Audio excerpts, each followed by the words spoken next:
I'm pretty sure I've just broken up with my girlfriend of 8 years and need some advice on whether or not I did the right thing. I've tried talking to my friends and family about what's been happening over the last month, but every time I open my mouth I struggle to work out what to say or how to begin. They all know Sam, and if I told them how she's been behaving, I'm not sure they'd believe me. They'd probably just tell me that it's all in my head, and maybe it is, but right now that feels irrelevant. I'm just glad it's over. Before I get into the story proper, I want to talk about my relationship with Sam a little bit. Most couples, especially young ones, don't make it to their 8th anniversary, and if they do, they're often drifting apart. This wasn't the case with me and Sam, at least not from my perspective. I still loved her, and it seemed as if she still loved me. We spent all of our time together, we made each other laugh, we had sex on a regular basis, we were even talking about having kids. That's what made her behavior so shocking. I didn't see it coming at all. The first time it happened, we were in bed. We'd both had a long day and were pretty tired, so after a quick dinner we dragged ourselves upstairs. She went through her usual nighttime routine, washing her face, moisturizing, applying various creams and lotions that I can never remember the name of, and then she read for a bit. She only managed about 5 pages before her head started to nod. I remember taking the book from her hands, kissing her on the forehead, and reaching for the light, and it was then, as I turned, that I heard it, a raspy whisper. At first I thought Sam had said the name Elizabeth, so I asked,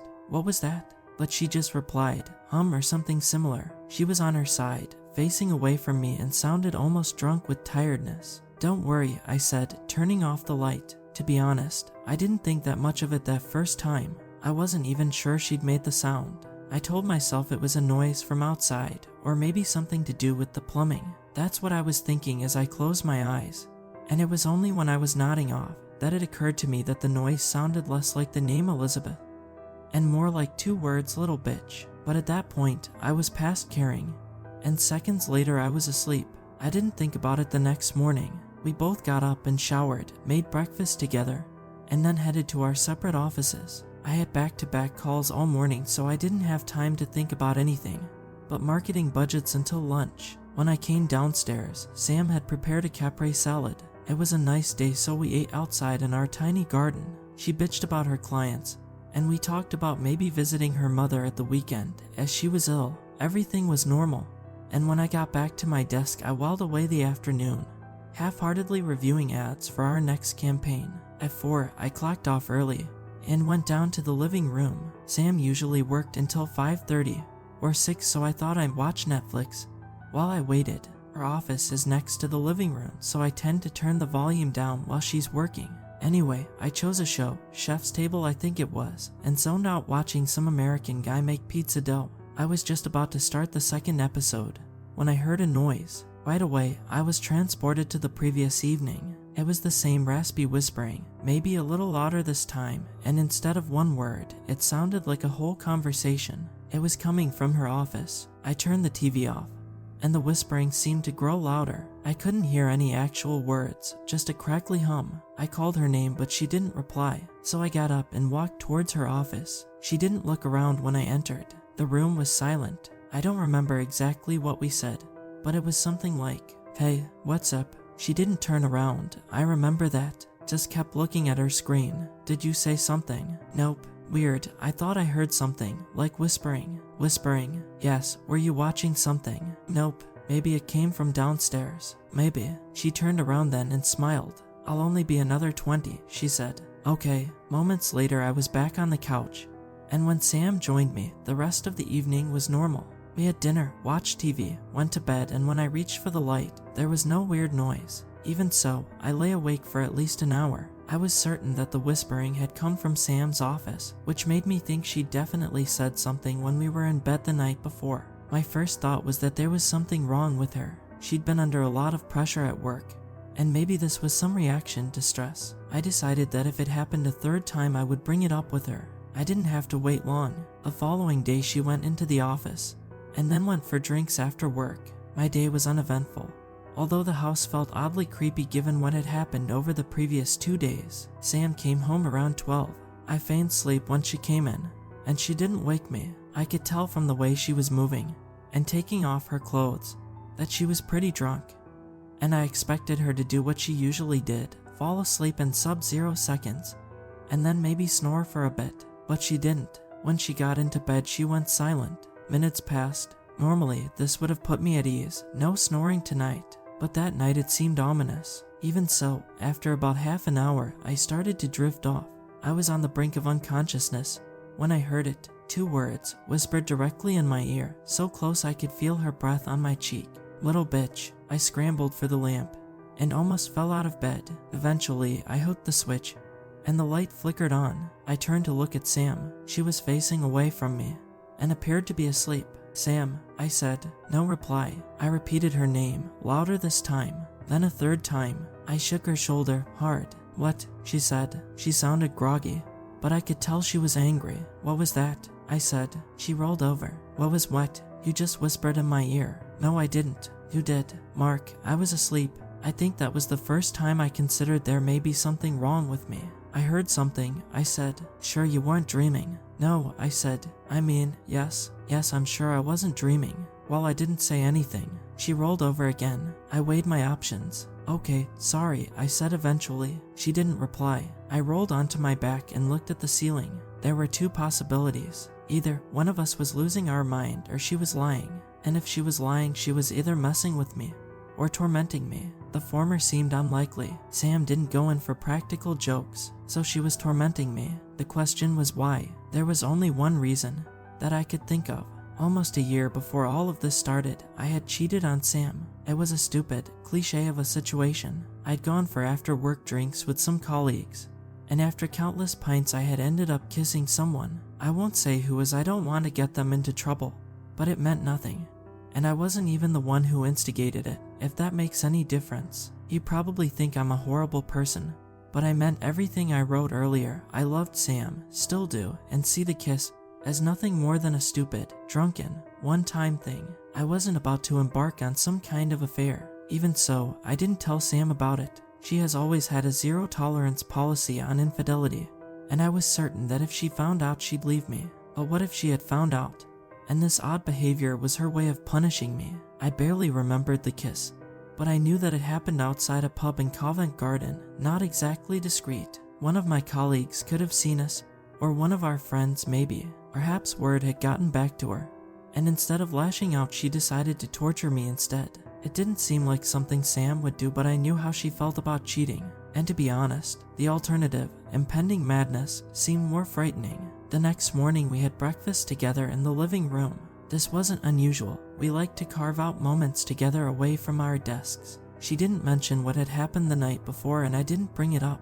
I decided I was going to tell her about the kiss, but in the moment I bottled it. Instead, I said something like, "Hey, are we okay?" She turned to me, still chewing her toast, and frowned slightly. "What do you mean?" she said. "Are you happy with me, with us?" She took my hand. "Where's this come from?" "I don't know. I just feel a bit disconnected from you, I guess." "I don't think there's anything wrong," she said. Her voice was gentle. "Do you?" "No," I said. "No, look, I'm sorry. I love you." "I love you too," she said, squeezing my hand. I let out a heavy sigh. I hadn't realized how much I needed to hear those words. "I'm sorry, I think I'm just getting in my head. Probably spent too much time in the house this week." She smiled. "Let's go for a walk at lunch." And then she went back to her toast. At first I felt good, as if we'd cleared the air, but I quickly realized that nothing had changed. She didn't know about the kiss, or if she did, she wasn't willing to bring it up.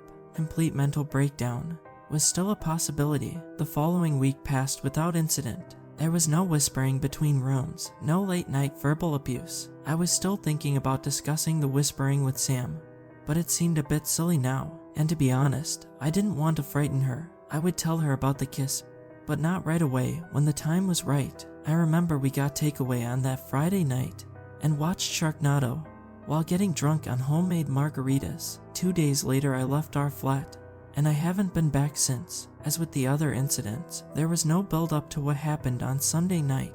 We'd spent the day in London, visiting a gallery, and having some drinks with friends. We came home, had sex, and then went to bed. I was woken up around 2 a.m. I heard the whispering again, but it was different this time, more like a rhythmic chant, "Little bitch, little bitch, little bitch." I immediately groped for the lamp and snapped it on. The voice fell silent. I turned to question Sam, but to my surprise, she was gone. Her side of the bed was neatly folded down, which was odd as I'd seen her get under the covers. I called out her name, but she didn't reply. My first thought was that she was in the bathroom, but the door to our ensuite was open, and the room was dark. "Sam," I called again, and then I saw her, or rather I saw her eyes. Our bedroom opens out onto a small landing that leads to a staircase. That night, the bedroom door was open, and from the glow of the lamp I could just about make out the banisters and the shadowy stairwell, and there she was. She was peering between the banisters. I don't know how else to describe it. I could only see the top half of her head from the nose up, but the light was catching her hair and reflecting off her eyes. She was staring at me between the wooden bars. No, not just staring, glaring. "Sam," I said again, whispering this time. She didn't reply. I sat in bed for a while, I'm not sure how long. She didn't move or look away, just continued to stare. She didn't blink. Her eyelids seemed to have disappeared completely. I got up and stood beside the bed. Her eyes followed me, but her head was perfectly still. I won't lie, I was afraid. I took one step and then another, her eyes moving ever so slightly to cover my movements. I wanted to look away, but I was mesmerized. It was like staring at a stranger, and although her eyes were wide and intense, they were also dull and empty, like those of a drunk. "Sam," I said again. I was standing in the doorframe now, about to step into the hall. I reached for the light switch, but didn't press it. I was truly terrified, too scared to breathe. The switch felt like a trigger. When I pressed it, she would start screaming, run at me, pull me down the stairs, and smash my head against the steps. But those eyes, she was still staring at me, unblinking, unmoving, turning the dial on my fear, until I could barely move, hardly think. I flicked the switch, the naked bulb pinged into life, and I squinted against the glare. I looked down at Sam, and saw that she was blinking, and holding a hand up to block the light. Then she looked down at her feet, and through the banisters towards our bed. Her face was scrunched up, her eyes slits, and her face puffy. "What happened?" she said eventually. "I don't know," I said. "Was I sleepwalking? I don't know." Something about my voice must have betrayed my fear, or my suspicion. "Are you okay?" she said. "Yeah, fine." She moved to touch me, but I flinched away. "What's up?" she said. I could tell she was hurt and annoyed. "You were whispering again." "What?" Her face fell, and I saw something in her eyes. Disbelief maybe, and something else, defensiveness. What was I saying? "It doesn't matter," I said. "Mark, come on." She was fully awake now, and her eyes were bright. "Look, we're tired. Let's go to sleep." She nodded, but I could tell she was still upset. "I'm going to sleep on the sofa." "Really?" she said. I nodded and headed to the spare room for bedding. When I moved back to the landing, she'd closed the door, and the bedroom light was off. I didn't sleep the rest of that night, and in the morning I told her everything about the kiss and the 2 words she'd been saying over and over again. Naturally, she focused on the kiss, and when I told her that it didn't matter and that the whispering was more important, she just became more angry. Eventually, I offered to leave and she agreed that I should. The week passed with no word. I wrote out a few messages, apologies, and longer, more argumentative messages about the whispering, but I didn't send any of them in the end. I kept thinking about the glaring, the whispering. Was that how she really felt about me? And if she hadn't known about the kiss, then why did she feel that way? What had I done wrong? It could have been a subconscious thing, or maybe it was senseless and random, but I realized it had affected me. I wasn't ready to go back to her. I couldn't face the idea of sharing a bed with her. I eventually messaged her saying I needed to take some time. She thought that was a good idea. That was 3 weeks ago. She hasn't been in touch since. I'm not sure if we've broken up or we're on a break, but I don't see myself shaking this feeling anytime soon. There are moments when I think I overreacted, and maybe I should have been more sensitive. Maybe she is suffering some sort of episode and needs my support. But then I remember what it was like in that room, when she was glaring at me, the tone of her voice when she whispered those 2 words in my ear. Knowing that someone else has experienced something like this would be a great help. I've had a look online and can't find anything. I wasn't sleepwalking, not really, and I don't think I'm losing my mind. Like I said, I do love Sam and still want to be with her, but I need answers before I can move forward.